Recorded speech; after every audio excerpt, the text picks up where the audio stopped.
The Widow's Bell. Chapter 1, The Last Will of Agnes Vane. The letter arrived on a morning stitched with mist. Isolde Vane stood in the crumbling foyer of her rented flat in Blackmere, barefoot on cold tile, staring at the envelope like it might whisper. Her fingers hesitated before touching it. No return address.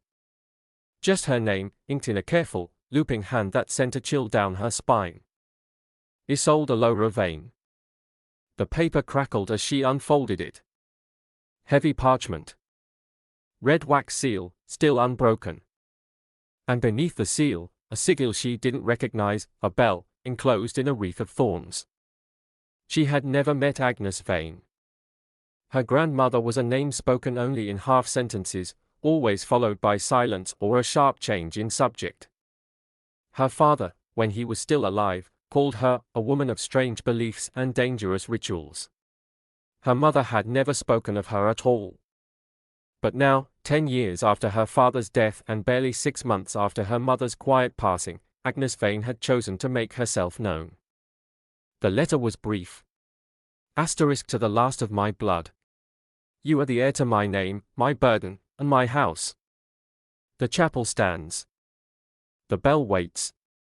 You must enter before the 13th dusk. Only then shall the land be yours. Signed in shadow. Agnes Vane asterisk. Beneath the signature was a map, hand-drawn, faded. The coast of Marrowmoor, a place she'd only read about once, an old fishing village where fog came in like tides and the gulls didn't cry. At the edge of the map, a cliff, a house, and the outline of a chapel.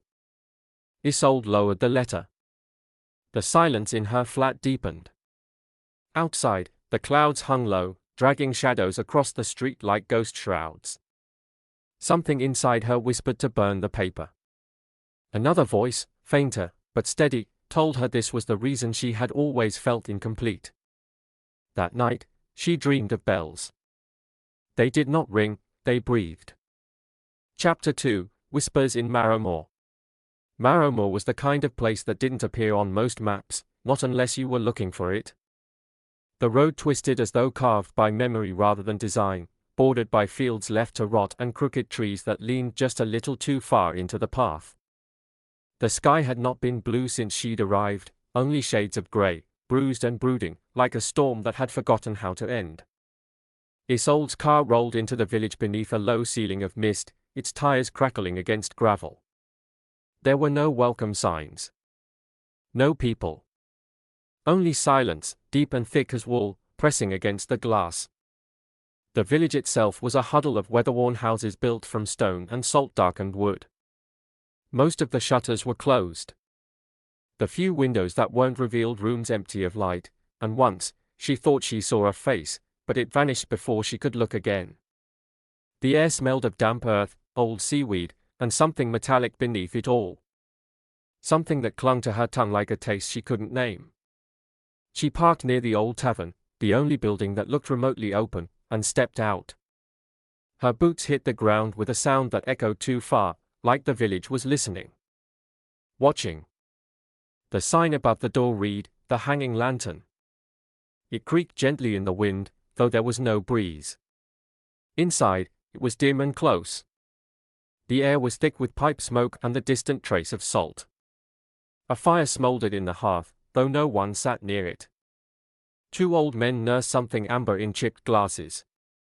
A woman behind the bar looked up the moment Isolde stepped in.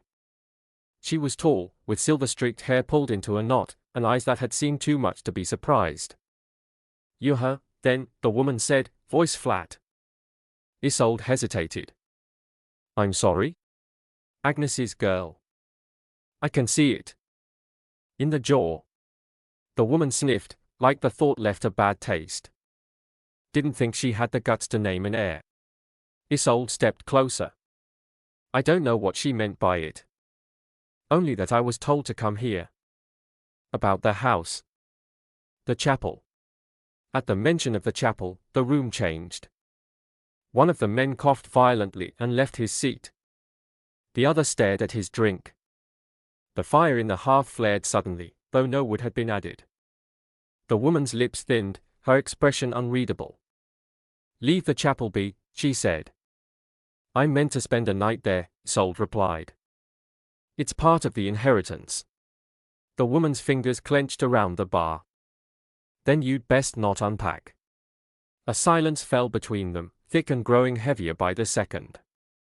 The wind outside moaned low against the walls. But I will say this, the woman continued, voice quieter now, as if she didn't want the room to hear. If you must go, don't light the candle near the bell. Don't look in the mirror after midnight. And for the love of whatever God, still remember this place. She leaned forward. Her breath smelled of lavender and ash. Don't ring it. Isolde swallowed. Why not? The woman didn't answer. She just nodded to the far end of the tavern, where a dusty window overlooked the cliffs.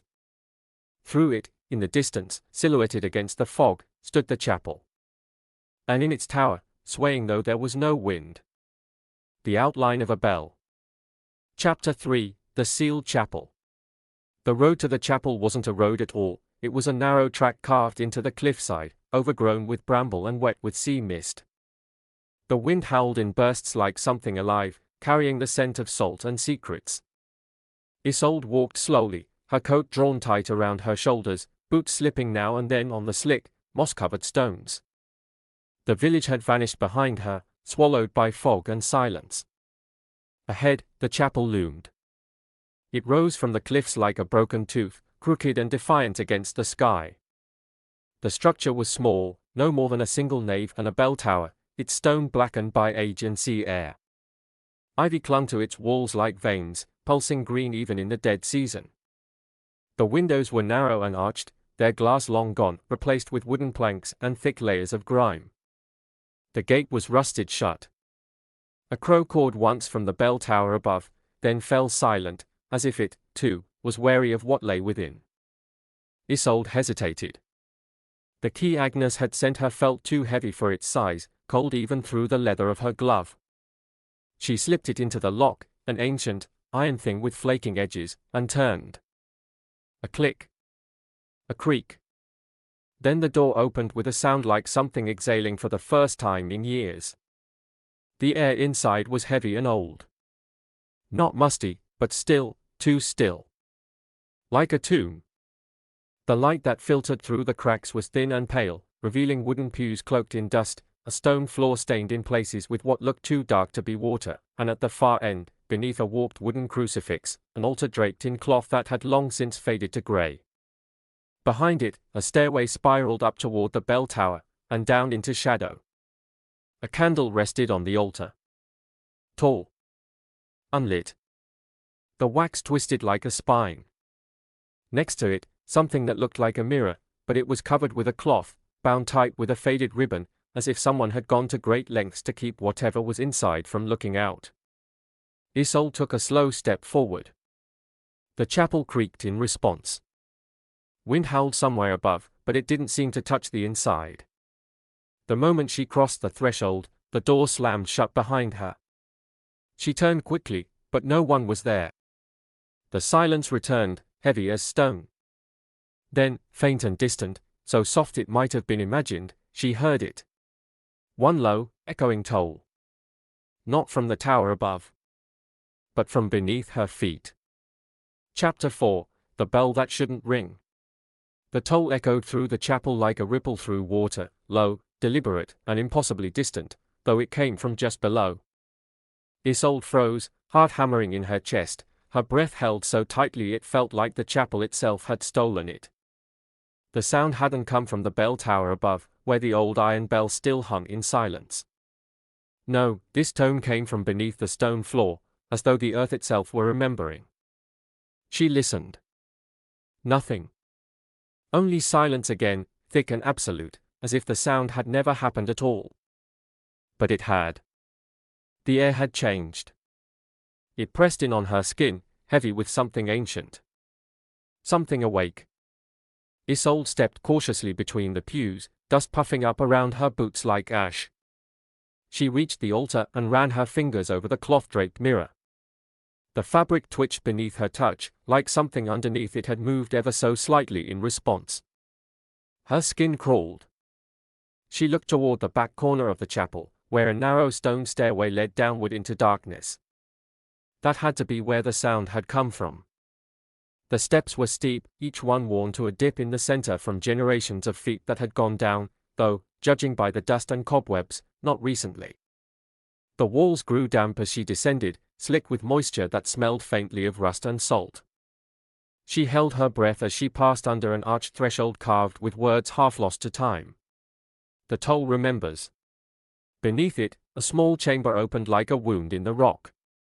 It was circular, no more than 10 feet across, with stone benches set into the walls and a single iron bell, smaller than the one in the tower, mounted on a stand in the center. It shouldn't have been possible. The bell was warm to the touch. Isolde reached out instinctively, then hesitated. Her fingertips hovered just above the metal, and she could feel it, a pulse. Slow. Steady. Like the bell was breathing. Or waiting. Etched along its base were sigils she didn't recognize, swirling, thorn-like symbols that seemed to move when she wasn't looking directly at them. Around the bell's base, the floor bore dark stains that trailed toward a carved drainage groove in the stone. She swallowed. Her mouth tasted like copper. As she turned to leave, a whisper slid through the chamber, so soft, so near to her ear, it felt as though someone had spoken from just behind her. She rang it, for love. Isolde spun. No one was there. The bell had not moved. And yet, something had changed. A candle now flickered in the corner of the chamber, though she'd brought no flame. The shadows danced in strange shapes. And the sigils, those ancient, thorned etchings, had grown brighter, faintly glowing with a sickly silver hue.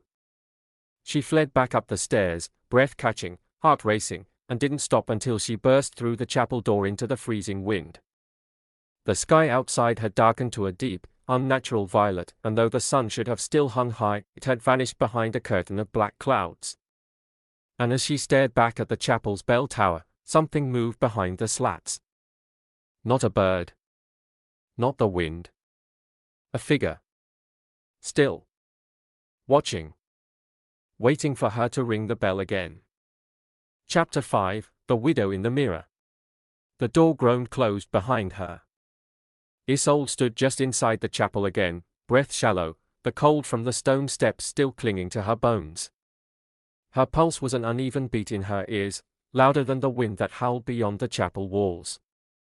She glanced once more toward the bell tower above, empty now, or pretending to be. But her eyes kept pulling back to the altar. To the mirror. It still sat where she'd first seen it, resting behind the tall, crooked candle on the altar. Draped in its shroud of faded velvet, the mirror seemed almost unremarkable. Yet now that she had stepped beneath the chapel, heard the voice, touched the bell, she could feel something behind the cloth. A presence. Watching her. Waiting. She stepped forward slowly. The chapel creaked in response. Her hand trembled as she reached for the cloth. The moment her fingers brushed the fabric, the air seemed to contract around her, the pressure thick and damp, as if the very walls were holding their breath. One slow pull. The velvet slipped away, and the mirror revealed itself. It was an old thing, framed in tarnished silver shaped like twisted vines. Dust should have clouded the glass, but the surface gleamed cold and clear, reflecting the candlelight too brightly. Isolde caught her own face in it, and then she wasn't alone. A second face hovered just behind her. She spun. Nothing. Her heart galloped, but something deeper, something instinctual, drew her gaze back to the glass. The figure was still there, even though no one stood beside her. A woman in a long, black morning gown, her face pale and hollow-eyed, framed by a lace veil soaked with damp. She didn't move. She didn't blink. She simply stared from within the mirror, as if trapped behind the glass. Isolde's voice barely worked. "Who are you?" The woman tilted her head, only slightly, but the motion sent a cold shiver rippling through Isolde's limbs. Her lips began to move, slowly, silently, forming words that made no sound. Isolde leaned closer, straining to read them. "I am what love could not save." The room dimmed. The candle's flame shivered and waned. The edges of the mirror turned black, shadows crawling inward like smoke caught beneath the glass. Isolde backed away, but the woman's image moved closer, her veil parting just enough to reveal eyes that glowed faintly with sorrow, and something older. Something hungry. Suddenly, the reflection reached forward, a pale hand pressing against the inside of the mirror. The glass didn't crack or ripple. But Isolde felt it. A cold touch. Like the memory of drowning. She stumbled back, heart lurching in her chest, and the candle flared high, then extinguished. Darkness swallowed the chapel. When she lit a match, trembling, the mirror was once again covered in velvet, though she had not moved. And the candle was whole, tall and untouched, as if no flame had ever licked its wick. Only one thing remained changed. On the dusty altar stone beneath the mirror, in faint damp streaks, someone had traced 7 letters with a fingertip. Isolde. Chapter 6, The Journal of Father Ellery. The next morning, Marrowmoor was veiled in mist so thick the village seemed drowned beneath it. Isolde woke to the cold echo of a dream she couldn't remember, a whisper fading as she opened her eyes. Something about bells. Something about drowning. She hadn't meant to return to the chapel so soon, but the mirror wouldn't leave her mind.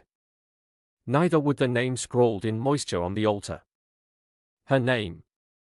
She packed a thermos of tea and an old oil lantern borrowed from the tavern and made her way back to the cliffs. The chapel loomed larger this time, as if it had grown in her absence.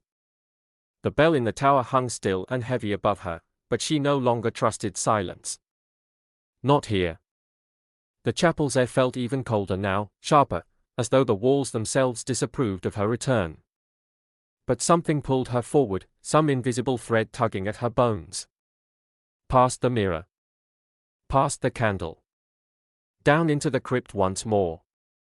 She returned to the chamber where the second bell waited, though now it looked different. Its surface duller. The faint pulse she'd felt the night before now gone. But something new had been left behind. On the stone bench against the far wall rested a leather-bound book, its cover warped with age, the edges stained with what might have been ink or blood. She hadn't seen it before. She was sure of it. It hadn't been there. But it had been left for her. The name scrawled across the inside cover sent a chill down her spine.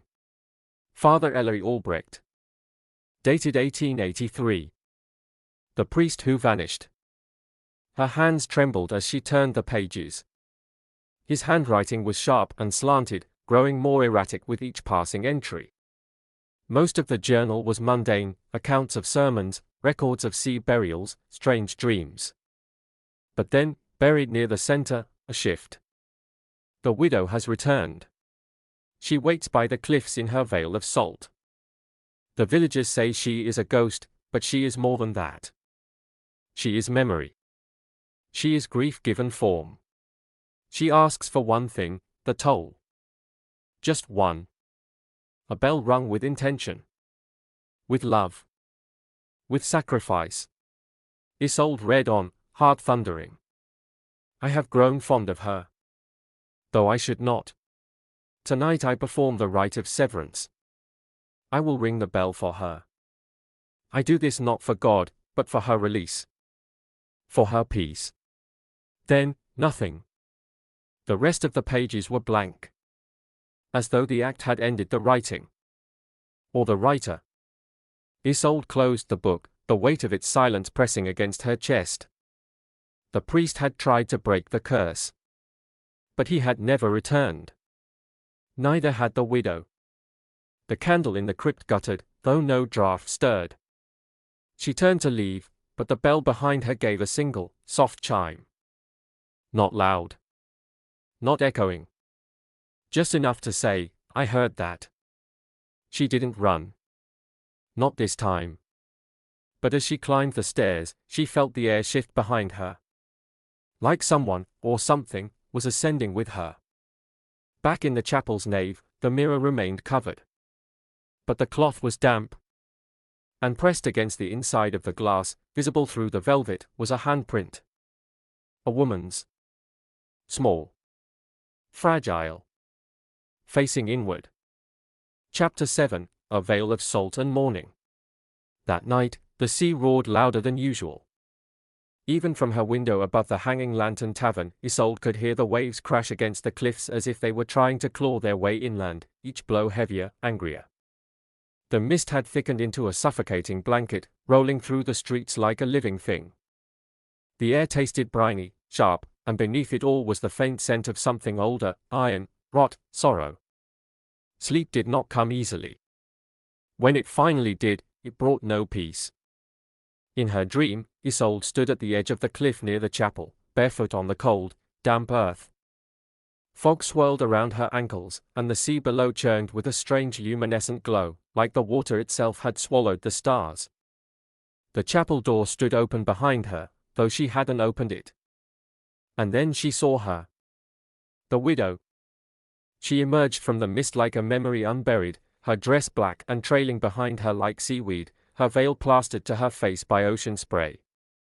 Her hands were pale, half-clenched, and her steps made no sound. She did not walk so much as drift, moving as though time passed differently for her. When she stopped just feet away from Isolde, the wind died completely. The widow lifted her face. Her veil was still in place, but Isolde could feel her eyes behind it, sharp, sunken things that bore straight through her skin into her thoughts. There was no anger in them. No hatred. Only mourning. Deep and endless. Then the widow raised her hand and held out something wrapped in her palm, a small object, dull with age. A wedding ring. The metal was warped, blackened by fire, and as Isolde reached to take it, the widow spoke. Her voice was not a sound. It was a presence. A pressure behind the eyes. He promised. He rang the bell. But love was not enough. And then, in a whisper of salt and shadow, the widow vanished. The ring clattered to the ground and rolled toward the cliff's edge. As it tipped, Isolde lunged to catch it. And woke with a cry, tangled in her sheets, drenched in sweat and salt. It was still dark. The air in her room was thick, damp, clinging to the walls. She sat up slowly, her heart racing, and then froze. The window was open. She hadn't touched it. Mist curled through the opening in long, searching tendrils. And on the sill, faint but unmistakable, rested a blackened ring, wet with seawater. Isolde's blood turned to ice. She approached slowly, reached for it with trembling fingers, and hesitated. The metal pulsed under her fingertips, faintly warm. And etched inside, barely legible through the tarnish, was a single word. Ellery. She clutched the ring to her chest and turned toward the door, only to stop again. Someone had written on the mirror across the room. Just 3 words, in long, watery streaks. She is waiting. Chapter 8, The Portrait Beneath the Altar. Morning in Marrowmoor was a pale thing, thin light and thinner warmth, filtered through the constant curtain of mist that rolled off the sea. Isolde woke with the ring still clutched in her hand. The blackened band had cooled during the night, though it still felt faintly alive against her skin, as though it remembered being worn. She tucked it into the small velvet pouch she kept for jewelry she never wore, tucked that into her coat, and made her way once more to the chapel. Each visit felt different now. Heavier. As if the chapel itself recognized her. Welcomed her. Or claimed her. The chapel was silent as a tomb when she entered, though the air held the faint scent of salt and extinguished candles. The mirror on the altar remained covered, the cloth now dry but clinging tightly to the glass. Isolde avoided it this time. Her attention was drawn downward, to the altar itself. A crack had formed along the base. A hairline fracture she hadn't noticed before, just beneath the cloth-draped stone. And as she traced her fingers along it, she felt something shift beneath. Hollow. She moved the cloth and pushed gently. The stone shifted with a deep groan, revealing a narrow compartment beneath the altar. Dust choked the air as she pried it open fully, revealing something wrapped tightly in linen and bound with old, crumbling ribbon. The shape was unmistakable, rectangular. Flat. Heavy. A painting. Her fingers hesitated as she unwrapped it, the linen peeling away in fragile flakes. The portrait beneath had been untouched by time, its colors rich and strange, the brush strokes delicate as breath. It depicted a woman in mourning black, her eyes wide and dark, her hair long and pinned beneath a lace veil that shimmered faintly with ocean light. The widow. It was her. The very same figure Isolde had seen in the mirror. In the dream. Here, her expression was mournful but knowing, lips parted just enough to suggest a name waiting to be spoken. And at her side, in the background, was another figure. A man in priest's robes. Younger than she expected. Handsome. But tired. Haunted. Father Ellery. His eyes were not directed at the viewer, but at the woman beside him. With love. With regret. Isolde's breath caught in her throat. This wasn't just a portrait. It was a confession. A record of something forbidden. She leaned closer and caught the faintest inscription scratched into the bottom corner of the canvas. Bound by bell, broken by vow. A sudden gust of wind swept through the chapel, though the doors were still shut. The cloth covering the mirror flared outward like a breath and then fell flat again. The air grew colder, pressing in on her chest. And then she heard it, beneath her, in the crypt. Not a bell. Not a whisper. A sob. One soft, choked sound of grief, rising up through the stones. A sound so raw it made her throat tighten in sympathy. Isolde looked down at the portrait again. The widow's painted eyes now seemed to glisten, though no moisture should have been possible. She had loved. She had lost. And she had been left behind. Isolde wrapped the portrait again, careful this time, reverent, and placed it back into the altar's hidden space. She sealed the stone, her hands dusted in ash. The chapel was silent again. But in her coat pocket, the ring began to grow warm.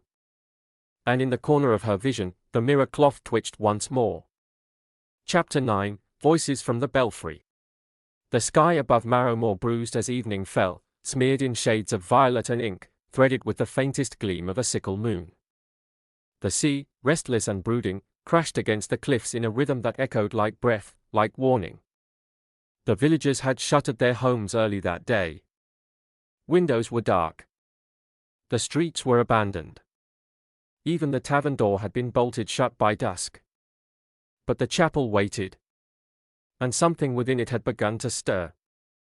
Isolde stood at its threshold once more, lantern in hand, the portrait's image still burned into her thoughts. The widow's sorrow haunted her like perfume. The priest's eyes, so full of love, so full of fear, felt as though they'd followed her back from the canvas. She couldn't sleep. Couldn't eat. The ring in her pocket pulsed faintly, growing warmer the closer she came to the tower.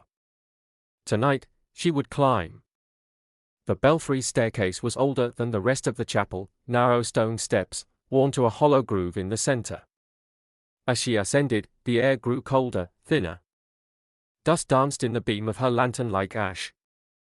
The scent of dried salt and something floral, lavender, perhaps, clung to the stone, as if someone had once tried to mask the scent of rot.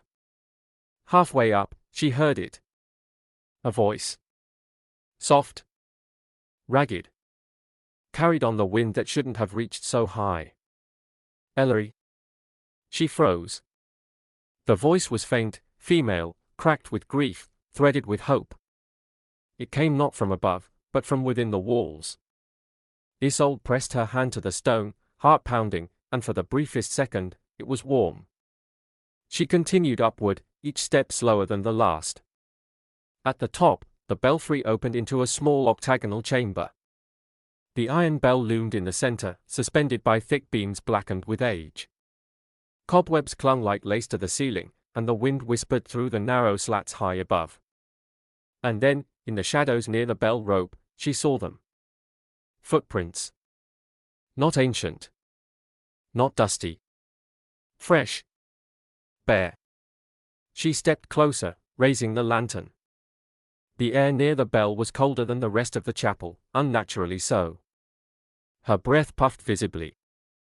The footprints led in a slow circle around the bell, over and over, until they stopped abruptly, at the tower's edge. There, beside the wall, lay a thin scrap of black fabric. A veil. Tattered. Damp. Stained with something darker than water. Isolde bent to pick it up, and as her fingers touched the cloth, the bell let out a low, rattling groan. It didn't ring. It warned. The veil fluttered in her hand like it was breathing. Then, from behind her, another voice. "You shouldn't be here." Isolde whirled, heart in her throat. No one. But the footprints, they had changed. There were more now. A second set, larger, heavier, had appeared beside the first. And from the shadows beyond the bell, a figure began to take shape, a silhouette of a man in priest's robes, face hidden in darkness, standing just beyond the edge of the lantern's glow. Isolde couldn't move. The figure raised a hand and pointed, not at her, but at the bell. Then it vanished. The lantern flickered violently. The bell rope twitched. And from somewhere just below, a whisper rose like steam from the crypt. The vow was broken. The toll remains unpaid. Isolde turned and fled, her footsteps echoing down the spiral stairs as the bell swayed gently above, silent, for now. But it would not stay that way for long.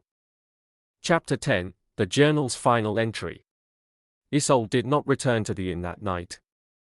Instead, she sat in the chapel's main hall beneath the empty stare of its veiled windows, her lantern casting long, flickering shadows that stretched like reaching fingers across the cold stone floor. The black veil she had found in the belfry lay folded beside her, damp with sea spray, or tears, or both. She couldn't bear to touch it again. The bell above had fallen silent once more, but silence had become its own kind of voice in this place, watchful, expectant. A breath held too long. She unwrapped Father Elle's journal and turned back to the last few pages. They had remained stubbornly blank before, no matter how often she had read them. But tonight, after the vision in the tower, after the voices, something had changed. There, just beneath his final entry, new words had appeared. Faded. As though written in water. But unmistakable. She came to me, weeping. The sea clung to her like a shroud. I could not save her in life, so I offered what I could in death. I rang the bell, though I knew what it would take. I thought love would be enough. I was wrong. Isolde's blood turned cold. The toll was not mine to give. The vow was older than her sorrow. Older than mine. I bound her by accident, by love, and now she is trapped in the hour that never ends. A single drop of moisture fell onto the page. Isolde didn't know if it came from her own eyes or somewhere else. She read on. She weeps not for her death, but for the silence that followed. I hear her in the mirror. In the bell. In my dreams. I am not dead, not truly. I am the echo that keeps her here. The script grew erratic. Desperate. To break the toll, another must stand in my place. Another must ring the bell, not in love, but in understanding. And finally, scrawled so faintly she could barely read it. She is not the curse. She is the promise broken. Isolde closed the journal with trembling hands. Outside, the wind began to rise again, pressing against the chapel walls like a voice just beyond hearing. The bell above did not ring, but the candle on the altar flared without flame. The mirror beneath its shroud shifted slightly, the cloth tugged inward as if something behind the glass had leaned forward to listen. And then, from the crypt below, came the faintest whisper. Come and see. Isolde stood. The chapel no longer felt like it belonged to this world. And maybe she didn't either. She descended the stone steps, the journal still clutched in one hand, the lantern in the other. The air grew colder with each step, heavier, as if time itself thickened the deeper she went. When she reached the crypt, the second bell stood exactly as before, silent, unmoved. But this time, the space beside it had changed. A new object sat on the bench where she had first found the journal. A mourning veil. fresh, dry, waiting. And beside it, one final page had appeared in Ellery's journal, torn from its spine, laid carefully on the stone. 7 words. You are the last tollkeeper now. Chapter 11, A Promise Broken. The veil lay across the bench like it had just been removed, soft and dry, smelling faintly of lavender and sea salt. The fabric shimmered faintly in the lantern light, not with magic, but memory. Isolde reached out, hesitant, her fingers brushing the lace. It was cold. Not lifeless, but cold, the way metal felt before a storm. The way old grief lingered on the skin long after the tears had dried. She did not put it on. Not yet. Instead, she turned her gaze to the torn page on the stone, those 7 words etched in faded ink like a final rite. You are the last tollkeeper now. It had never been about possession. Not entirely. Not a curse in the usual sense, no demon clawing at the veil between worlds. No. This was a binding. A sorrow so deep it had fused to the stones, the sea, the very bell itself. And Ellery? Ellery had tried to end it with love. He had failed. Isolde opened the journal once more and scanned earlier pages, desperate for any detail she'd missed. There, buried between lines of sacred rites and personal confessions, she found it, an entry dated only days before his final one. She wept in the chapel after dark. I found her by the altar. I asked her name, and she would not give it. Only this, I am the hour he forgot to keep. She asked me to toll the bell for her. I believed it would set her free. But I did not ask the sea for permission. Isolde felt a chill bloom in her chest. The sea. It was in every whisper of this place. In the scent of the veil, in the breath of the crypt, in the sound of the bell. It was not just the widow and the priest, it was the sea that had taken her. Or perhaps, received her. And Ellery, in his grief, had tried to steal her back from it. She closed the journal. The veil was still in her lap, its lace curled like a sleeping thing. Slowly, she lifted it and held it up to the light. It was finely made, hand-stitched with thread that shimmered oddly, not silver, not gold, but a pale brine white that looked like it had been pulled from the bones of the sea. And in the hem, carefully sewn, was a name. Not Ellery's. Not Isolde's. Rosalind. Her breath caught. The widow had a name. Suddenly, the crypt grew colder. A shadow passed across the candle's glow, though no figure stood in the room. The bell rope twitched once, the stone beneath her vibrated softly, and the mirror upstairs, though far above her now, made a sound she could feel, a long, slow crack. As if something inside was waking up. Then came the voice. Not behind her. Not above. Within. He broke his promise. Will you keep yours? Isolde's hand tightened around the veil. The bell stood silent beside her, ancient and waiting. The journal fell shut with a soft thud. And in that breathless, holy hush, she felt it. This was never about punishment. It was about remembrance. About finishing what was left undone. She rose, the veil draped over her arm like a question she could no longer ignore. Her reflection waited in the mirror above. The bell waited in the tower. And somewhere between the stones and the sea, a woman named Rosalind waited, still grieving. Still listening. And time was no longer on anyone's side. Chapter 12, Beneath the Sea-Soaked Stones. Dawn broke without warmth. The sky above Marrowmoor was the color of old bone, streaked with the yellowish haze of a sun too weary to shine. Fog clung low across the land, thick and unmoving, coiled around the chapel like a mourning shroud. Isolde stood at the altar, veil in hand, staring at the floor beneath her boots. It was different now. There, in the center of the nave, the stone tiles bore a pattern she hadn't noticed before, not a design, not truly, but a faint seam in the shape of a ring, circling the space in front of the altar. She knelt, tracing the outline with her fingertips.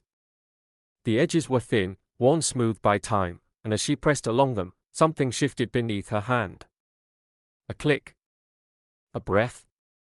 A sound like old stone sighing. The center tile lifted, just enough to allow her fingers beneath. What lay beneath was not a stairwell. Not a crypt.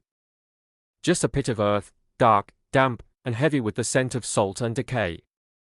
She lowered her lantern, revealing a small chamber no larger than a grave, walled in sea stone and sealed with shell and bone. And at the bottom, a coffin. It was not ornately made. No carvings.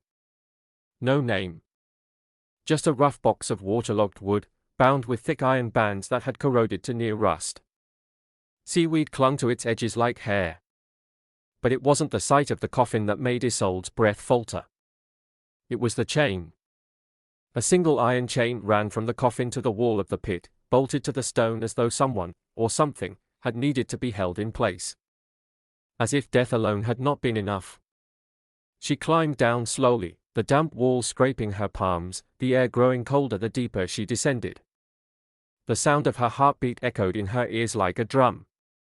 When she reached the coffin, her hand hovered over the lid. And then, she heard it. Faint. Not outside her. Not imagined. From within. A sob. Choked. Fragile. Human. The sound of someone crying, not in agony, but in exhaustion. The sound of someone who had waited far too long for someone to come. Isolde sank to her knees beside the coffin. "Rosalind," she whispered. The sob stopped. For a long moment, there was only silence. Then, another voice. Not Rosalind's. A man's. "She isn't sleeping." Isolde jerked upright, lantern swinging wildly, but saw no one. The voice had come from nowhere, and everywhere. She was never buried. She was bound. Her eyes snapped to the chain. Thick. Old. Stained. Ellie hadn't entombed her to lay her to rest. He had sealed her beneath the church to hold her here. Out of guilt. Out of desperation. Out of love. A love that hadn't freed her. A love that had trapped her. Isolde gripped the edge of the coffin. The journal had said the vow was older than their sorrow. What if Ellie hadn't broken the rules, but tried to bend them? What if, by ringing the bell, he had made Rosalind the vow? A binding that could only be undone by another toll.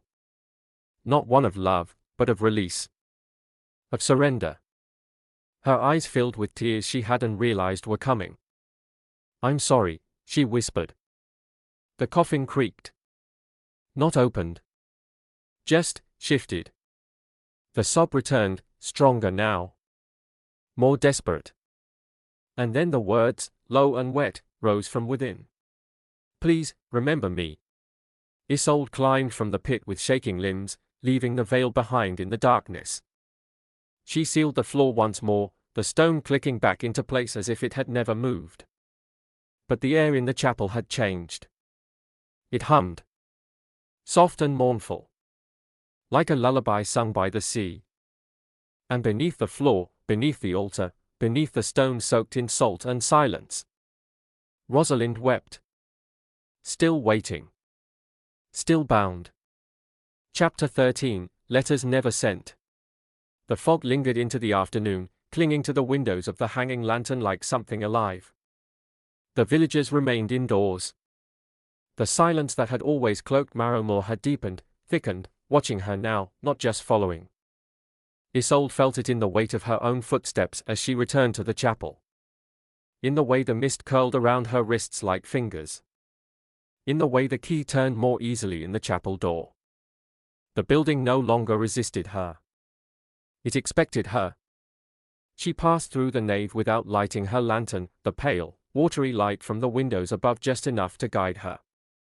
She made her way to the small wooden cabinet tucked behind the altar, one she had dismissed in earlier visits as an old storage box for hymnals or offerings. But now, after what she'd found beneath the floor, she felt its quiet presence humming with potential. The lock gave easily under her hand. Inside were books, 3 thick tomes of handwritten sermons and weathered hymnals. And beneath them, a bundle of yellowed envelopes. Dozens of them. All unopened. All addressed the same way. To Rosalind, care of Father Ellery Albrecht. Marrowmoor Chapel. Her hands shook as she pulled one free and turned it over. No stamp. No seal. Just a tremble of ink that spoke of urgency, fear, perhaps. She opened the first. Asterisk, Rosalind. You didn't come again. They say the sea took you, but I don't believe them. I heard the bell last night. It sounded like your voice. Asterisk. Another letter. I stood outside the chapel today. He wouldn't let me in. I saw him standing at the altar, staring at the mirror. You were there, weren't you? I felt you in the wind. And another. I dream of the veil. Of your hands pressed to the glass. Tell me what you need. Please. I'm losing myself in echoes. Dozens more, each one dated a week apart. They began to change. To fray. The bell rings without reason now. Even when the tower is still. He says it's not you, but I know better. I found the rope burned through. But no fire touched the floor. Your name fades from my lips when I speak it aloud. Why won't they let me remember you? And finally. Ellery is gone. Or perhaps he was never here at all. They say he drowned himself in the sea. But the sea is not water anymore. It is you. Isolde sat on the chapel floor surrounded by the letters, her heart aching with a sorrow that was not entirely hers. These weren't love letters. They weren't from Ellery. They were from someone else. A friend. A sister. A witness to the unraveling of a woman bound to a bell, chapel, a vow no one dared speak aloud. She searched for a signature. A name. Nothing. Only one letter, one different from the rest. Written on black paper, folded neatly, tied with a red thread. She untied it slowly, carefully. Inside was a single line. Ring the bell once for the truth. Twice for the end. A third time, and you belong to her. No signature. No date. Only salt-stained edges and the faint scent of roses and ash. Isolde folded the letter and slipped it into her coat pocket beside the journal. Then she looked up and saw that the mirror's veil had fallen. No sound. No gust. Just the fabric lying crumpled on the floor, and the glass above reflecting the chapel behind her. And something else? Rosalind. No longer mourning. Just waiting. Chapter 14, the 13th Toll. The veil lay like a shed skin across the chapel floor, delicate and empty. The mirror stood bare now, its surface too perfect, too still, as if it were not reflecting light but holding breath. Isolde stared into it, heart drumming beneath her ribs like a warning bell, yet she did not look away. Rosalind was there. Not standing behind her. Not hovering in shadow. Inside. Her image wavered slightly, as if underwater, but it was unmistakably her, dressed in the black gown of mourning, hands folded at her waist, head tilted ever so slightly in that way of a woman who had waited too long for someone to speak first. Her veil was gone, revealing a face pale as pearl and eyes the color of a storm in deep water. And in those eyes, agony. She did not move. She simply was. A presence so heavy the chapel seemed to lean inward around her. Isolde felt tears sting her vision. She opened her mouth to speak, but no sound came. She tried again, her voice barely a breath. Rosalind. The name struck the mirror like a stone dropped into a still lake. The surface rippled, once, then settled again. Rosalind's head turned. Her gaze met Isolde's. And then the bell tolled. Not from the tower. Not from the crypt. But from everywhere. A deep, resonant boom that shuddered through the stone, the floor, the air, the marrow of Isolde's bones. The candlelight faltered. Dust shook loose from the rafters. The mirror cracked, just once, down the center, though the glass did not break. The bell tolled again.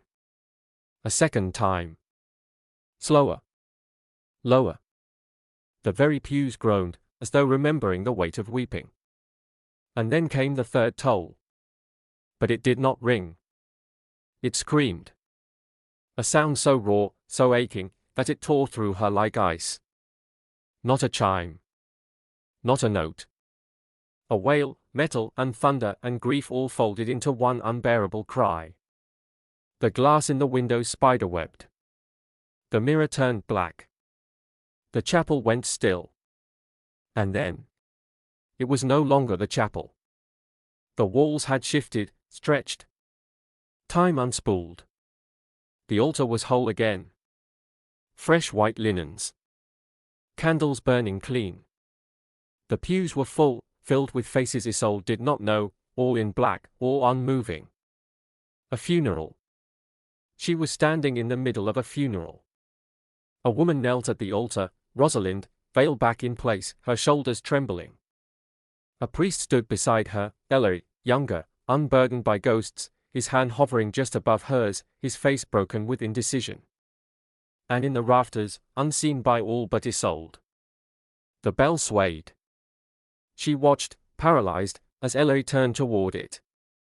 He hesitated. Then he pulled the rope. Once. A toll like sorrow. The vision cracked. The chapel blinked. Another funeral.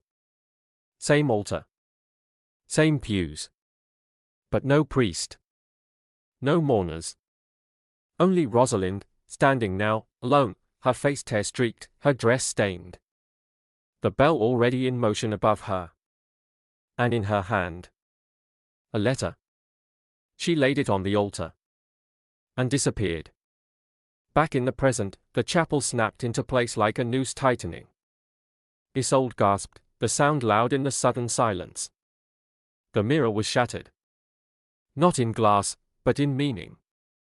Rosalind was gone. Only Isolde's own reflection remained now, older, paler, shadowed by something that had not been there before. And beneath her feet. The bell rope in the crypt twitched. The 13th toll had been rung. And Isolde had not rung it. Chapter 15, Possession by Grief. The wind had changed. It came not from the sea, but from within, blowing through the chapel like a breath held too long. Cold. Damp. Heavy with salt and mourning. Isolde stood frozen in the center of the nave, the shattered mirror at her back, the altar before her now slick with condensation. The bell rope below twitched again. And again. Like a pulse. Her heart stammered in time with it. She dropped to her knees. Not from fear, but from weight, an unbearable heaviness settling onto her shoulders, into her bones, as if someone had placed their hands on her back and begun to press. Her skin turned cold, clammy. Her breath steamed in the air, though the candle flames around her did not flicker. Time had slowed. Thickened. And then, she felt it. A presence. Not behind her. Not beside her. Inside. It was subtle at first. A whisper at the edges of her mind. A thought that didn't belong to her, I begged him not to ring it. The voice didn't speak aloud. It remembered. And that memory bled through her like ink spilled across a page. Suddenly she was not in her body. She was her. Rosalind. Standing on the cliffs, dress soaked from the sea, hands trembling as she reached for Ellery in the chapel doorway. The bell swayed above them. The villagers watched from a distance, murmuring prayers that had no gods behind them. "I'm not ready," she had whispered. But Ellery hadn't heard. Or hadn't listened. He had loved her, but love was not permission. And so he rang the bell. Bound her not to peace, but to pause. A moment of grief held like a breath between two tides. Isolde gasped, snapping back into herself. She collapsed sideways against the altar, heart pounding. Her fingers were numb. Her face was wet. Had she been crying? Or had Rosalind been? The line was blurring now. The journal lay open where she had dropped it. Words scrawled across the page that had not been there before. She is not haunting the chapel. The chapel is haunting her. And now, you. Isolde stood on shaking legs. She stumbled toward the crypt, the veil still clutched in her hand like a lifeline or a chain. The stairwell was darker than before. The shadows closer. The air impossibly cold. But she descended anyway. At the bottom, the bell in the crypt pulsed with a dull, silvery light. The chain binding the coffin gleamed wetly. And above it, on the wall, her own name had appeared, carved in the stone by some unseen hand. Isolde. Not scratched. Not etched. Inscribed. And beside it, in smaller letters. The next tollkeeper. The bell rope moved again. This time, she saw it. A figure, barely more than mist, standing beside it. A woman with her back turned. Long black hair tangled with seaweed. Bare feet. A veil that dripped though the air was dry. Rosalind. She did not turn to look. She simply reached out, slowly, painfully, and placed her hand upon the rope. And then stopped. Waiting. For Isolde. Chapter 16, The Eyes in the Storm. The storm began with no wind. Just a shift in pressure, as if the world had drawn a slow breath and held it, waiting. Isolde stood at the threshold of the crypt, her hand still reaching for the bell rope, her eyes locked on the figure of Rosalind. The widow remained half-formed in mist, her outline gently wavering, like a candle's reflection in water. She didn't turn. Didn't speak. But the weight of her gaze, unseen but unmistakable, bore down on Isolde like a verdict. Then came the sound. Low. Distant. Not thunder. A groan. Not from the sky, but from the cliffs. The chapel shuddered. Dust fell from the beams above. The candle flames guttered and flared without extinguishing. Isolde turned and ran up the stone steps, lantern in hand, heart pounding, the veil dragging behind her like a shadow. She burst through the chapel doors and staggered into the mist-choked afternoon. But it was no longer afternoon. The sky was black. A thick, roiling bruise above the sea, lit from within by flashes of white-blue lightning. But it made no sound. No crack. No thunder. Only that same groaning pressure. The villagers were gone. The streets empty. The lanterns unlit. Even the birds had vanished. She stood at the edge of the path that led to the cliffs, and for the first time, she saw it. Eyes. Far out at sea, just beneath the horizon line, two pale, glowing orbs hovered above the water like moons turned inward. Watching. No iris. No blink. Only gaze. The storm twisted above them in slow circles, spiraling toward the center like a whirlpool in the sky. And still, no wind. Only the pull. Isolde stumbled back, her boots skidding across the wet grass. But when she turned to flee, her feet refused. Her body no longer felt entirely her own. The storm knew her. The watcher in the sea saw her. And something ancient had recognized its air. The chapel bell rang out above her. Once. Twice. 3 times. But she had not pulled the rope. Inside the tower, the bell swung wildly, its iron tongue slamming into the sides with a fury that shook the stones of the chapel. And in the belfry window, a figure watched her. Not Rosalind. Ellery. His face gaunt. Eyes hollow. Mouth open in a silent cry. His hands were raised, not in warning, not in welcome, but in surrender. He was not the tollkeeper. He never had been. He had rung the bell, but the watcher had chosen Rosalind. And now, it was choosing again. Isolde fell to her knees at the chapel steps as rain began to fall, not from clouds, but from fog. heavy drops that tasted of salt and old iron. And across the field, just beyond the veil of storm, a procession. Figures in mourning black, their faces veiled, their feet bare.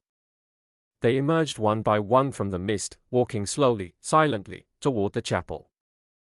Hands clasped. Heads bowed.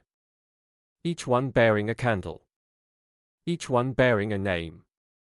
Isolde's name echoed among them. Not spoken aloud. Remembered. The toll had begun. But the choice had not yet been made. Chapter 17, The Clock That Stopped at Midnight. The candles glowed without fire. Each figure in the procession carried their flame as though it were a memory made solid, steady, unwavering, yet casting no light beyond the narrow circle around each mourner. Isolde watched them move across the mist-laced field with the solemn grace of the dead, as though they were not walking through air but through the residue of time itself. The rain slicked her skin, though it fell too slowly, like drops suspended between seconds. She rose, her limbs slow and heavy, and turned to face the chapel. The bell still rang above her. But not in real time. The sound was unfolding, like fabric unraveling in reverse. Each toll bent the air, echoing into the ground, the sky, her very bones. It rang for the past. It rang for the forgotten. It rang for her. She staggered inside, past the altar, past the shattered mirror, its cracked surface now reflecting only darkness, and toward the far end of the nave where a long disused wooden door had split slightly open, as though dislodged by the vibrations above. Behind it, a narrow hallway. One she hadn't seen before. The walls were lined with faded floral wallpaper, peeling in long curls like ancient parchment. At the end of the corridor stood a grandfather clock. It was tall, carved from pale, bone-colored wood. Its glass door had fogged over, but inside, the hands ticked, backward, one slow notch at a time. Midnight approached from the wrong direction. Each tick seemed to pulse in the back of her eyes. 11:38. Tick. 11:37. Tick. 11:36. She placed her hand on the glass. It was warm. Something moved behind it. Not the pendulum. Something deeper. A flicker of light. A shape. A silhouette. She flinched back. Then the clock stopped. The second hand froze. The ticking ceased. And the door behind her slammed shut. Isolde turned in time to see the floral wallpaper shrivel and blacken, curling away from the walls to reveal not plaster, but stone. Damp. Cold. Pulsing with veins of salt. She wasn't in the hallway anymore. She was beneath the chapel again, but not the crypt. This was older. Rough-hewn walls. Wet air. And lining the chamber, row upon row of wooden chairs, each one occupied by a figure in black. Veiled. Silent. Watching her. At the front of the room stood the altar once more, but not as it was above. Here, it was made of driftwood and bone. A bell sat atop it, smaller than the others, but humming with a light that made the room seem to pulse. Behind it, a clock face, identical to the one in the hallway. It still read 11:36. But this time, it moved forward. With each tick, the bell flickered. With each flicker, one of the veiled mourners turned to face her. She tried to step back. The floor was no longer there. She stood on memory now. And in the center of the altar was a name engraved in the wood, fresh and raw, as though carved with trembling hands. Isolde Vane. Tollkeeper. Then came the voice, not loud, not commanding.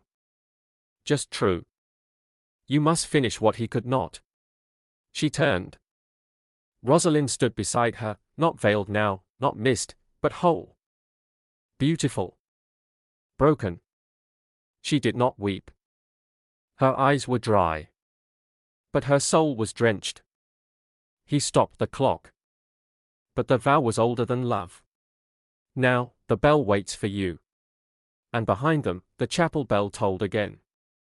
Once. Not in sound, but in memory. Chapter 18, Bound by Candlelight. Time didn't move the way it should anymore. The world around Isolde flickered like candlelight, not fading to darkness, but changing shape, shadows slipping into different memories, stone becoming water, breath becoming wind. The veiled mourners lining the forgotten chapel remained still, their faces hidden, but their presence undeniable. They weren't simply watching. They were remembering her. Rosalind stood at her side, no longer weeping, but neither at peace. She had the stillness of someone hollowed out, filled not with rage or sorrow, but with waiting, the endless, aching kind. She said nothing more. She didn't have to. The bell, the clock, the vow, they all whispered the same thing. It was time. Isolde stepped toward the altar. The bell atop it was smaller than the others she had seen, but it hummed with a living resonance, one that pulsed through the soles of her boots. It wasn't just forged from metal, it was forged from moments. Its surface shimmered faintly, catching candlelight that wasn't present, reflecting faces that weren't hers. She raised her hand. Rosalind did not stop her. And the mourners leaned forward, ever so slightly, as if drawing breath. Then, a single match. Isolde struck it against the side of the altar. The sound was louder than it should have been, sharp, definite, final. She touched the flame to a candle waiting on the altar's edge. It caught instantly, a soft, blue-white glow that did not flicker. Another candle. And another. Until 12 flames burned in a circle around the bell, each one silent, each one steady. Then the 13th. The final candle sat directly in front of the bell, smaller than the others, its wick dark and curled. As she lit it, the room exhaled. The veiled figures bowed their heads in unison. The floor beneath her shifted, not crumbling, not breaking, but unfolding. The stone altar gave way to water, black, still, infinite. The bell floated atop it, held by nothing, and the candles followed, their light rippling across the mirrored surface. And beneath the water, she saw them. Names. Spiraling outward. Hundreds. Thousands. Each one etched in white against the black. Some she recognized. Some were hers. And one, at the center, pulsed brighter than the rest. Rosalind. The veil in Isolde's hand grew warm. It shimmered, then dissolved like mist in her fingers, fading into the air without smoke, without ash. The bell began to glow. Rosalind stepped forward, barefoot across water that didn't ripple. She stood before the bell, her hand hovering just above it. And turned to Isolde. "I do not ask for release," she said softly. "Only remembrance." And then she placed her hand on the bell. It did not ring. It sang. A low, keening note filled the chapel, not sound, but memory-given voice. Isolde's vision blurred. She saw the cliffs. The storm. Ellery's trembling hands. The ring, blackened by grief. The vow. The failure. And then, Rosalind was gone. No scream. No fade. Just absence. The candles extinguished, one by one. The mourners rose. And the bell dimmed. Isolde stood alone at the altar, the silence like velvet around her shoulders. And then, from somewhere very far away, outside of time, outside of place, came the faint echo of a bell. One final toll. And this time, it was hers. Chapter 19, The Door That Locks from the Outside. The silence that followed the final toll was not empty. It was full, so full it seemed to press against Isolde's skin, as though sound itself had been replaced by the weight of everything that had ever been unsaid. The candles were gone. The mourners had vanished. The mirror, the altar, the bells, all of it dissolved into shadow. And yet she remained. Alone. But changed. She turned slowly, expecting to see the crypt, the chapel, something familiar. Instead, the room had become something else. Not a chamber. Not a memory. A threshold. The floor beneath her was smooth and black, like polished obsidian. Above her, no ceiling, just mist, swirling like smoke in slow, deliberate spirals. All around her, the air held the scent of sea salt, scorched candle wax, and wet stone. A voice spoke. Not Rosalind. Not Ellery. Hers. There must always be someone to remember. The words spilled from her lips though she hadn't meant to speak. She clutched her chest as a pulse moved through her, not pain, not quite, but binding. A sensation like threads tightening around her soul. She looked down. In the floor's surface, her reflection stared back. Only it wasn't quite her. Her eyes had changed. No longer just blue, but threaded with silver. Veined with light. Her skin held the faint translucence of candle wax. Her breath misted even in still air. She was becoming something else. A keeper. The chapel reformed around her slowly, as if rising from the deep. Stone by stone. Pew by pew. But it was quieter than it had ever been. Still. Waiting. She stood once more in the nave. The cracked mirror was whole again, but empty. The bell in the tower above did not ring. And the veil, once vanished, now lay folded neatly on the altar. But as she turned to leave, her body tired, her thoughts fraying, she reached for the chapel's front doors. And found no handle. She tried to push. They did not budge. She called out, but the sound went nowhere. Swallowed. She ran to the windows. Stone. Behind the glass, stone. Behind the chapel walls, nothing. As if the world beyond had folded shut like a book. Her breath caught. Panic surged. She pounded on the door, hard enough to bruise her hands. No sound echoed back. And then she saw it. Etched across the door's interior, in the same trembling hand that had filled Ellie's journal, were words she had not noticed before. This door does not open from the inside. The tollkeeper must stay. She stepped back. The candles relit themselves. One by one. The altar cloth smoothed, untouched by hand. The mirror, now whole, rippled, and within it, her reflection blinked. But did not move. She did. The bell swayed above her, silent. But the wind had returned. She felt it through the chapel's walls. Outside, something was watching. Waiting for the next name to be written. And somewhere far below, in the crypt beneath memory, the sea whispered. You are part of the vow now. And the door behind her locked itself with a click. Chapter 20, The Night of the Repetition. At first, Isolde thought it was a dream. The chapel was quiet. The air still. The candle flames upright and calm, casting amber halos across the stone walls.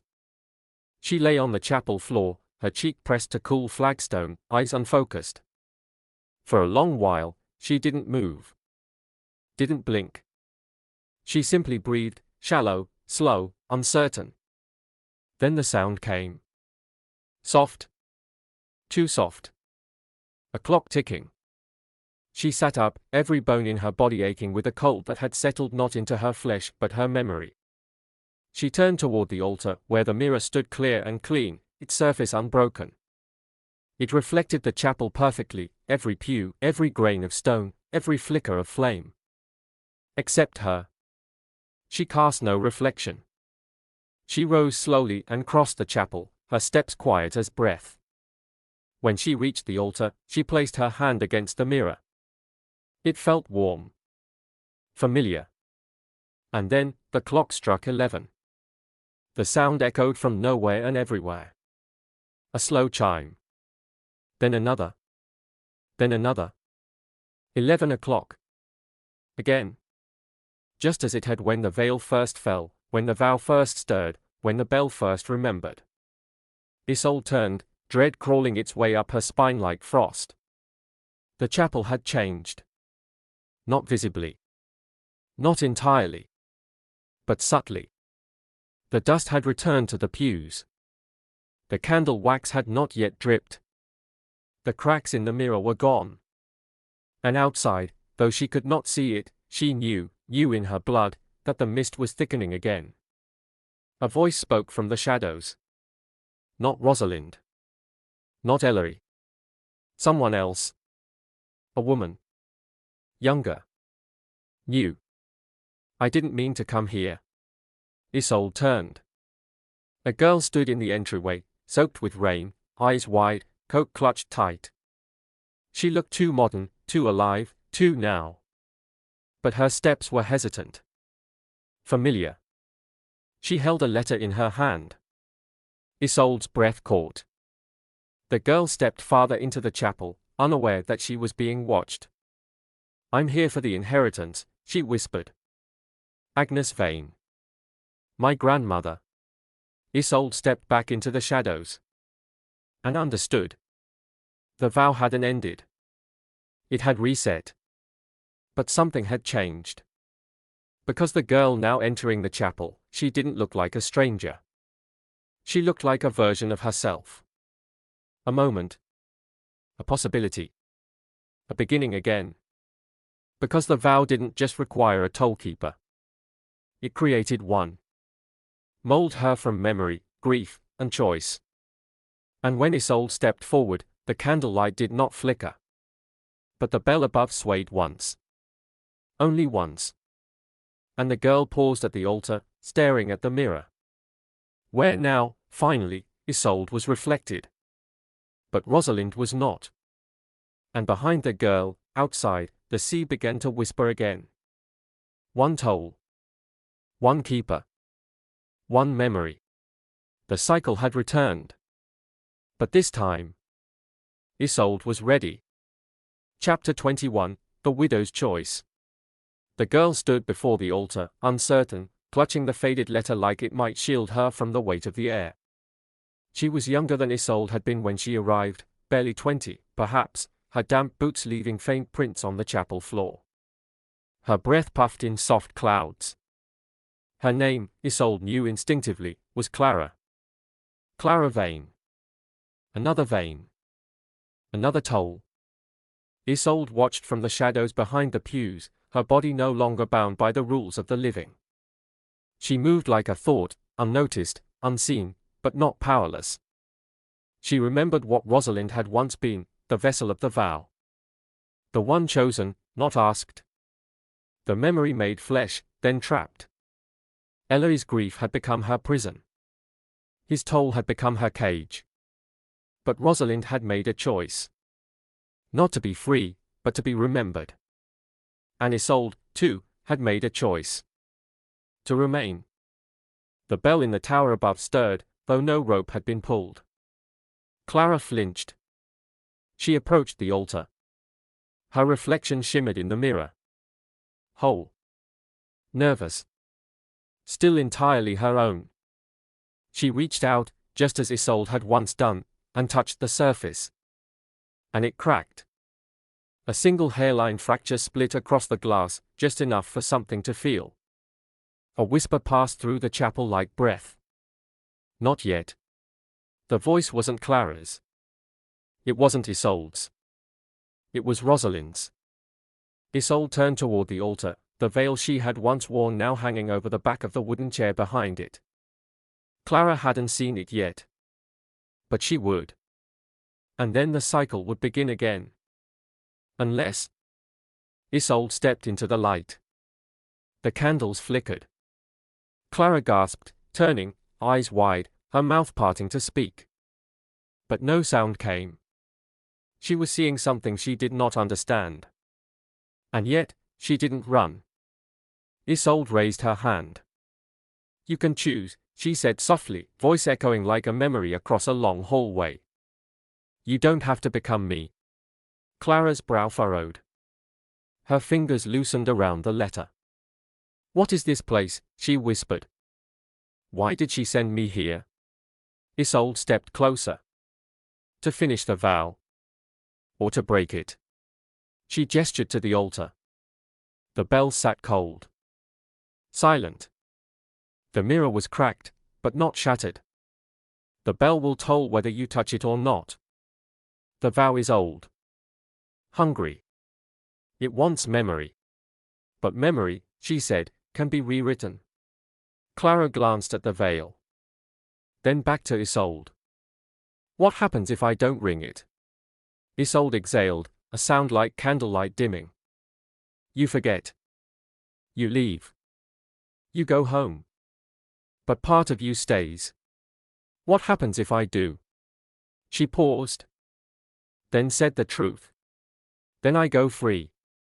The words hung between them. Not a trap. Not a plea. Just a truth. Clara looked down at the letter in her hand.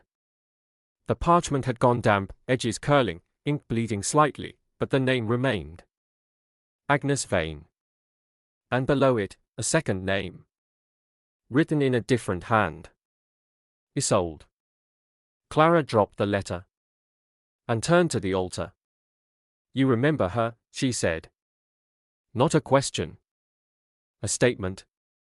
Isolde nodded. Always. Clara reached for the bell. Isolde stepped forward. Their hands touched. For the briefest second, time cracked, not broken, but opened. The chapel shimmered. The pews vanished. The bell tower stretched upward into mist. The crypt below breathed like a living thing. And then Clara said, then we both remember. And she pulled the rope. Once. No more. Just one toll. The chapel filled with light. And Isolde. Let go. Chapter 22, The Tollkeeper. The bell's single toll rang out like a breath held for centuries, deep, mournful, but soft, not the screaming chime of past rituals, not the thunderous lament of the chapel's long memory. It was different. Warmer. Kind. A note sung not from agony but from understanding, a sound meant not to bind, but to unburden. Clara stood still at the altar, hand resting on the rope that now hung slack. Her chest rose and fell in slow, steady rhythm, her breath visible in the air, though the cold had begun to lift. She looked down at her hand, then at the cracked mirror, and her reflection, only her reflection, looked back. Whole. Mortal. And behind her, Isolde Vane was no longer visible. But she was not gone. The chapel was brighter now, not filled with sunlight, but with clarity. The fog outside no longer pressed in, no longer clung to the windows like a second skin. Through the stained glass, pale light touched the pews. The veil that had rested on the back of the chair had vanished entirely, as if it had never been worn by any woman at all. In the silence after the bell, no clock ticked. No wind howled. No water moved beneath the stones. The air felt still, but not dead. Not paused. Free. Clara stepped down from the altar and turned one slow circle, taking in the chapel as if waking from a dream. She didn't speak. She didn't need to. The weight that had hung over the building for generations had lifted. The very walls no longer groaned beneath grief. The stone no longer seeped memory. And above, in the tower, the bell stood still, not tense, not expectant, just still. She moved toward the chapel doors and stopped. A single folded letter rested at her feet. She knelt, picked it up, and turned it over. No envelope. No seal. Just her name written in ink that shimmered faintly, silver and salt. Clara. She unfolded it. You are not the tollkeeper. You are the storyteller. Remember what happened here. Not just to me. Not just to her. To all of us. The vow was made in silence. But it ends in voice. Go. Tell it. Carry the bell within you. Do not ring it again. You don't need to. She looked up. The door creaked open.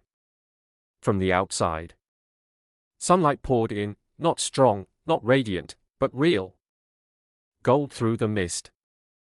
Birds chirped faintly in the distance. Somewhere, far off, the sea whispered, but not in hunger. In peace. She stepped through the threshold, the old wood groaning beneath her, and turned back once more. The chapel stood calm. The mirror, from this angle, reflected only the sky. And on the stone just beside the door, freshly inscribed by hand unseen, Isolde Vane, tollkeeper, memory bearer, last of the bound. She chose to stay, so another could go. Clara swallowed hard. She stepped away from the chapel. With each step, she felt lighter. Not untouched. Not unchanged. But alive. Behind her, the bell did not toll. But if one listened closely, very closely, they might hear the faintest whisper in the breeze. Remember me. And in that remembering, the vow was not broken. It was rewritten. Chapter 22, The Tollkeeper. The bell's single toll rang out like a breath held for centuries, deep, mournful, but soft, not the screaming chime of past rituals, not the thunderous lament of the chapel's long memory. It was different. Warmer. Kind. A note sung not from agony but from understanding, a sound meant not to bind, but to unburden. Clara stood still at the altar, hand resting on the rope that now hung slack. Her chest rose and fell in slow, steady rhythm, her breath visible in the air, though the cold had begun to lift. She looked down at her hand, then at the cracked mirror, and her reflection, only her reflection, looked back. Whole. Mortal. And behind her, Isolde Vane was no longer visible. But she was not gone. The chapel was brighter now, not filled with sunlight, but with clarity. The fog outside no longer pressed in, no longer clung to the windows like a second skin. Through the stained glass, pale light touched the pews. The veil that had rested on the back of the chair had vanished entirely, as if it had never been worn by any woman at all. In the silence after the bell, no clock ticked. No wind howled. No water moved beneath the stones. The air felt still, but not dead. Not paused. Free. Clara stepped down from the altar and turned one slow circle, taking in the chapel as if waking from a dream. She didn't speak. She didn't need to. The weight that had hung over the building for generations had lifted. The very walls no longer groaned beneath grief. The stone no longer seeped memory. And above, in the tower, the bell stood still, not tense, not expectant, just still. She moved toward the chapel doors and stopped. A single folded letter rested at her feet. She knelt, picked it up, and turned it over. No envelope. No seal. Just her name written in ink that shimmered faintly, silver and salt. Clara. She unfolded it. You are not the tollkeeper. You are the storyteller. Remember what happened here. Not just to me. Not just to her. To all of us. The vow was made in silence. But it ends in voice. Go. Tell it. Carry the bell within you. Do not ring it again. You don't need to. She looked up. The door creaked open. From the outside. Sunlight poured in, not strong, not radiant, but real. Gold through the mist. Birds chirped faintly in the distance. Somewhere, far off, the sea whispered, but not in hunger. In peace. She stepped through the threshold, the old wood groaning beneath her, and turned back once more. The chapel stood calm. The mirror, from this angle, reflected only the sky. And on the stone just beside the door, freshly inscribed by hand unseen, Isolde Vane, tollkeeper, memory bearer, last of the bound. She chose to stay, so another could go. Clara swallowed hard. She stepped away from the chapel. With each step, she felt lighter. Not untouched. Not unchanged. But alive. Behind her, the bell did not toll. But if one listened closely, very closely, they might hear the faintest whisper in the breeze. Remember me. And in that remembering, the vow was not broken. It was rewritten. Every story has an ending, but some mysteries live on. If you enjoyed this tale, Don't let it fade into the shadows. Smash that like button and subscribe for more thrilling stories that will transport you beyond the veil of the ordinary. Subscribe to our channel and your name will appear at the beginning of our next video, where we will personally thank you for your subscribing. Tap the bell icon so you never miss a journey into the unknown. Share your thoughts in the comments. What twists did you see coming? And what secrets do you think still remain? Until next time, stay curious, stay brave, and let the next story begin.